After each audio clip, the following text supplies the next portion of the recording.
छोटे से गांव के चांदपुर नामक गांव में, जहां 3 भाई रहते थे। बड़े का नाम सुगंध, मंजिला का नाम शुभम और सबसे छोटे भाई का नाम था शिवम। पिताजी गुजर चुके हैं। तीनों भाई का विवाह भी हो गया। आज तीनों भाई पिता की संपत्ति का बंटवारा कर रहे हैं। आहा, देखो भाई, मैं सबसे बड़ा हूं, इसलिए मैं बंटवारे का काम करूंगा। बोलो, तुम लोगों को मंजूर है? भैया, मैं तो मंझला हूं, आप जो बोलोगे मुझे स्वीकार है। भैया, आप दोनों तो मेरे बड़े भैया हो, मैं तो सबसे छोटा हूं। आप लोग जो फैसला करोगे मैं उसे स्वीकार कर लूंगा। पिता के जाने के बाद आप दोनों को मैं पिता स्वरूप मानता हूं। तो फिर ठीक है, सबसे पहले हम खेतों का बंटवारा करते हैं।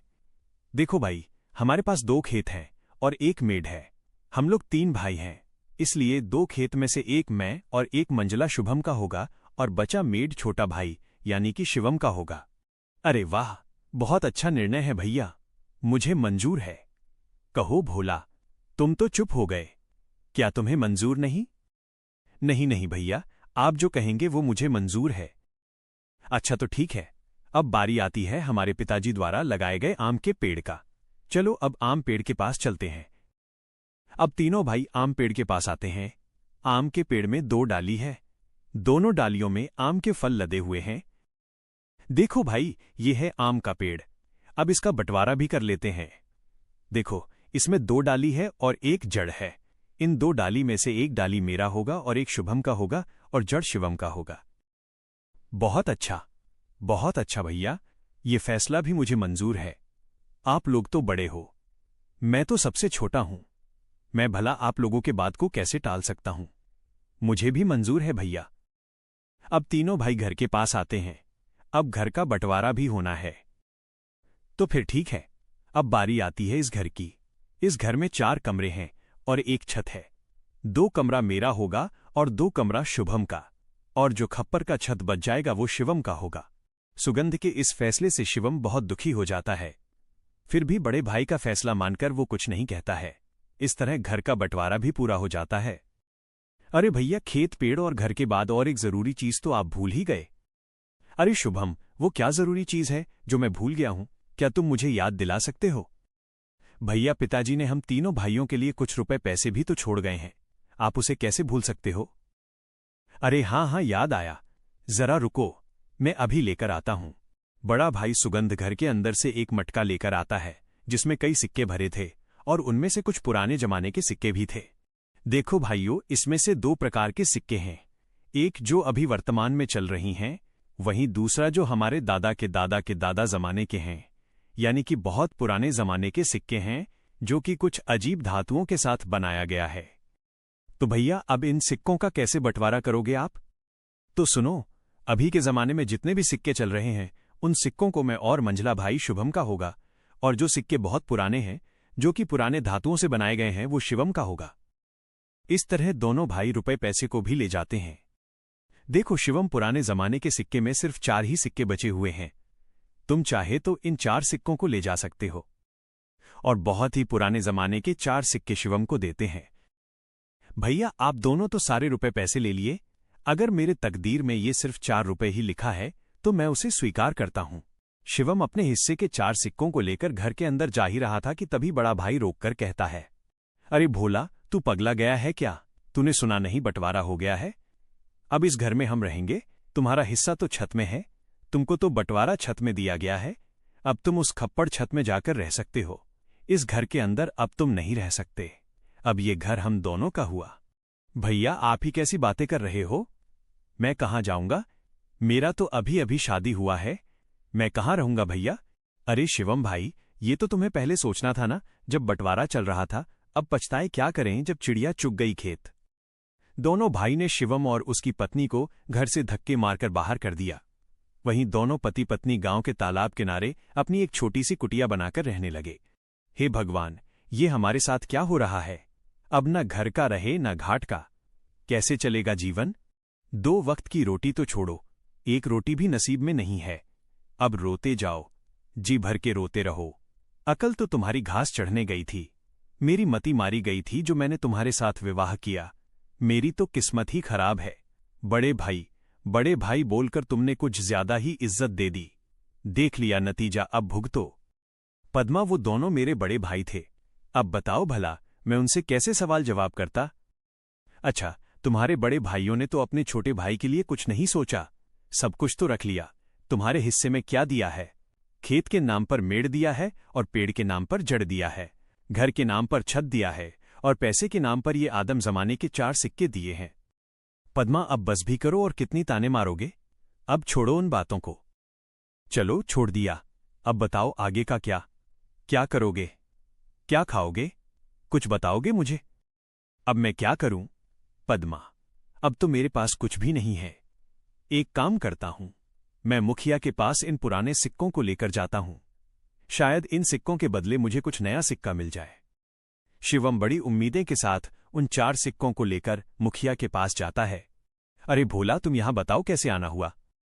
मुखिया जी, मेरे पास ये सिर्फ 4 सिक्के ही हैं। क्या आप इन सिक्कों के बदले मुझे कुछ नए सिक्के दे सकते हैं? अरे शिवम, ये सिक्के बेकार हैं, अब ये चलन में नहीं रहा। भला तुम्हें इन सिक्कों के बदले कौन पैसे देगा? सच में तुम बहुत शिवम हो। अब मैं क्या करूं? हे भगवान, मैं तो बर्बाद हो गया, मेरा सब कुछ लुट गया। अब देखो शिवम, मैंने भी तुम तीनों भाइयों के बंटवारे की बात सुनी है। सुनकर बहुत बुरा लगा। दोनों भाइयों ने तो सब कुछ ले लिया और बदले में तुम्हें कुछ नहीं दिया। ऊपर से उन निर्दयी भाइयों ने तुम्हें घर से भगा भी दिया। हे भगवान, ऐसा भाई तो दुश्मनों को भी न मिले। अभी क्या करूं मुखिया जी? लगता है मेरी तकदीर में कुछ नहीं है, मेरा मर जाना ही ठीक है। तुम्हारी दुख मुझे देखा नहीं जाता शिवम, पता नहीं क्यों। वैसे तो मैं किसी के ऊपर दया नहीं करता, फिर भी तुम्हारा दुख देखकर मेरे जैसे कठोर दिल भी आज पिघल गया। एक काम करो शिवम, कल से तुम और तुम्हारी पत्नी मेरे खेतों पर काम करो। मैं जितना मजदूरी दूसरे मजदूरों को देता हूं, उससे ज्यादा मजदूरी मैं तुम दोनों को दूंगा। वैसे भी तुम्हारे पास अभी कोई काम नहीं है।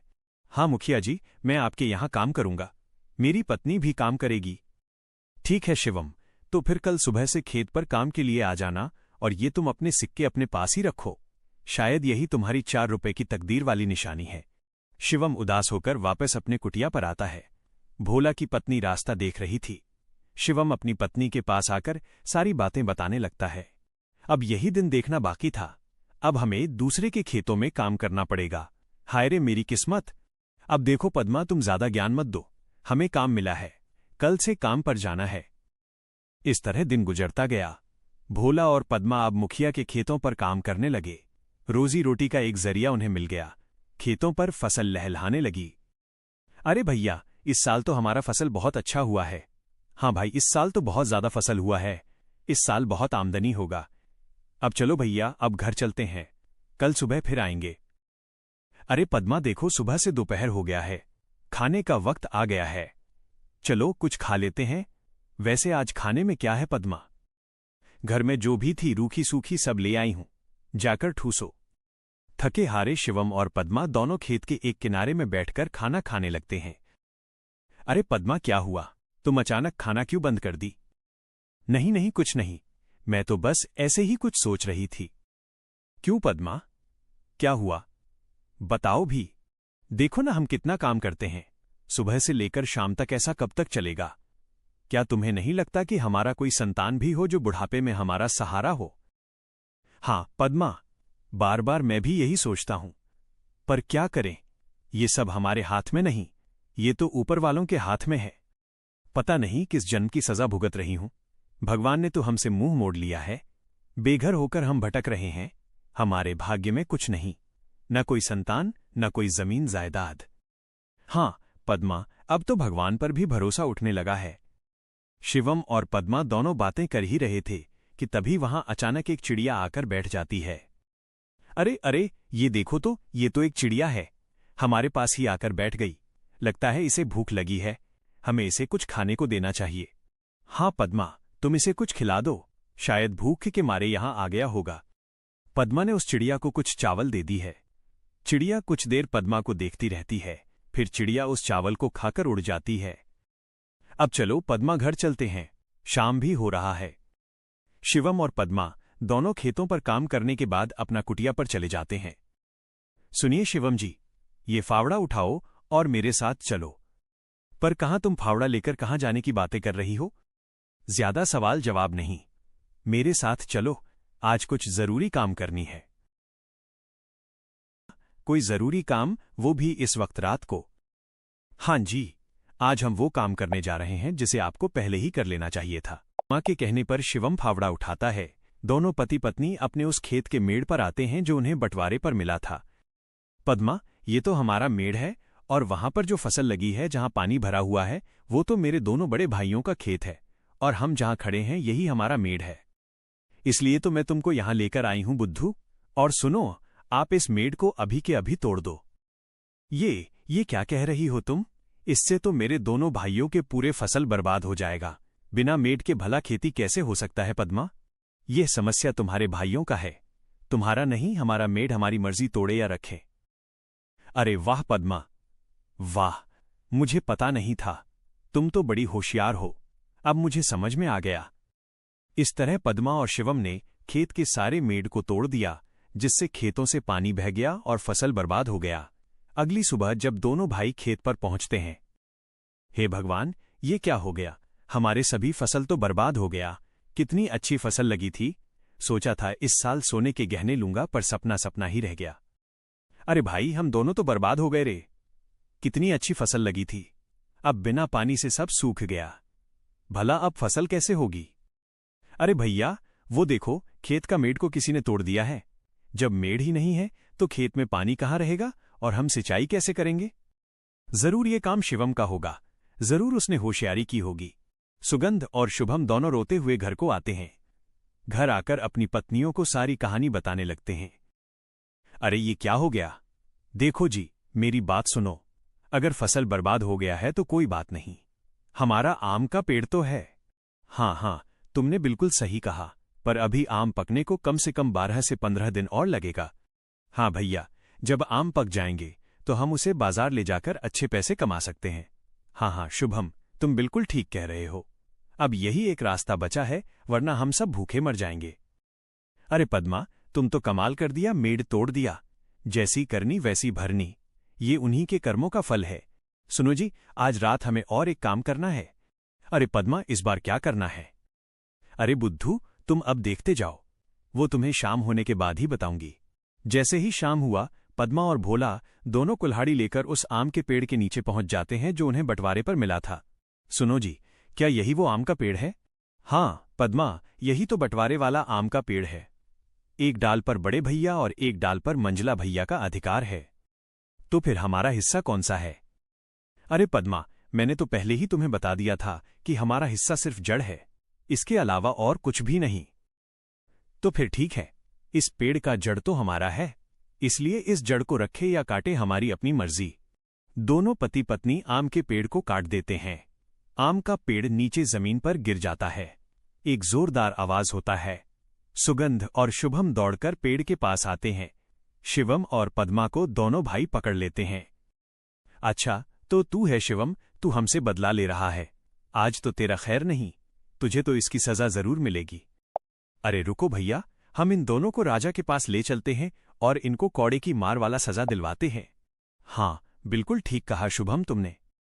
शिवम और पद्मा को दोनों भाई रात भर कमरे में बांध कर रखते हैं और पद्मा को खींचते हुए राजा के दरबार में ले गए। वहां जाकर उन्होंने राजा से सारी बात बढ़ा चढ़ाकर कह दी कि कैसे शिवम ने उनके खेत की मेड़ तोड़कर फसल बर्बाद कर दी और फिर उनके हिस्से का आम का पेड़ भी काट डाला। राजा ने गंभीरता से शिवम की ओर देखा और पूछा, शिवम, क्या ये सच है जो तुम्हारे भाई कह रहे हैं? क्या तुमने अपनी ही संपत्ति का मेड़ और पेड़ काटा? शिवम ने डरते हुए कहा, महाराज, बंटवारे में उन्होंने मुझे खेत की सिर्फ मेड़, पेड़ की जड़, घर की छत और पुराने जमाने के 4 सिक्के दिए थे। जब मेरी अपनी संपत्ति थी तो मैंने उसे हटा दिया, क्योंकि मेरे भाइयों ने मुझे तो घर से ही निकाल दिया था। राजा ने एक चतुर मुस्कान के साथ अपने मंत्री से उन 4 सिक्कों को मंगाया। जब राजा ने उन पुराने सिक्कों को ध्यान से देखा तो उनकी आंखें फटी की फटी रह गईं। वे कोई मामूली सिक्के नहीं, बल्कि प्राचीन काल के दुर्लभ स्वर्ण मुद्राएं थीं जो केवल जमीन में गड़े खजाने में ही मिलती थीं। राजा ने कहा, सुगंध और शुभम, तुम दोनों ने लालच में आकर अपने भाई को संपत्ति के नाम पर जो चीजें दी थीं, वे असल में बहुत कीमती साबित हुईं। तुम लोग तो सिर्फ बाहरी चीजों के पीछे भाग रहे थे, पर शिवम ने अपनी मेहनत और बुद्धिमानी से अपना भाग्य बदल लिया। राजा ने फिर एक आदेश दिया। चूंकि शिवम ने जो मेड़ और पेड़ काटा वो कानूनी रूप से उसी का हिस्सा था, इसलिए वो अपराधी नहीं है। और चूंकि तुम दोनों ने अपने भाई के साथ अन्याय किया और उसे बेघर किया, इसलिए मैं आज से तुम्हारे खेत और घर के बड़े हिस्से को शिवम के नाम करता हूं। सुगंध और शुभम अपना सिर पकड़कर बैठ गए। उन्हें समझ आ गया था कि लालच का फल हमेशा बुरा होता है। शिवम और पद्मा को उनका हक मिल गया और वे पूरे सम्मान के साथ खुशी खुशी अपने घर में रहने लगे।